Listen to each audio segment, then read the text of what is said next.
જે ઘરમાં હોય આ 5 વસ્તુઓ ત્યાં ગરીબી અને દુઃખ નથી આવતા. સ્વસ્તિક. ઘરના મુખ્ય દરવાજા પર હંમેશા કંકુથી સ્વસ્તિક કરવું જોઈએ. આ સિવાય શુભ દિવસ હોય ત્યારે ચાંદીનું સ્વસ્તિક પ્રવેશ દ્વાર પર ઉંબર પર વચ્ચે લગાવો. ધાતુનો કાચબો. વાસ્તુ અને ફેંગ શુઈમાં ધાતુના કાચબાને શુભ માનવામાં આવે છે. પિત્તળ કે સોના ચાંદીથી બનેલા કાચબાને ઘરની ઉત્તર દિશામાં રાખવો જોઈએ. શ્રીયંત્ર. શ્રીયંત્ર લક્ષ્મીજીની કૃપા પ્રાપ્ત કરવા માટે ખાસ છે.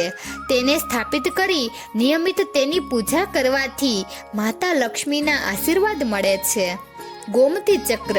શુક્રવારના દિવસે ઘરમાં શુભ મુહૂર્તમાં 11 ગોમતી ચક્ર લાવો અને લક્ષ્મીજીના ચરણોમાં અર્પણ કરો.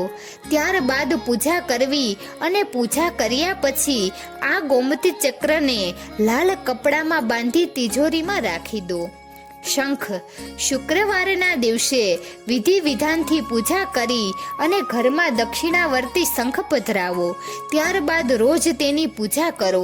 તેનાથી માતા લક્ષ્મીની કૃપા હંમેશા બની રહેશે. તો મિત્રો, તમને આ વિડીયો કેવો લાગ્યો જરૂરથી કમેન્ટ કરજો. જો સારો લાગ્યો હોય તો વિડીયોને લાઈક અને શેર કરજો અને અમારી ચેનલને જરૂરથી સબસ્ક્રાઈબ કરજો. વિડીયો અંત સુધી જોવા બદલ ખૂબ ખૂબ આભાર.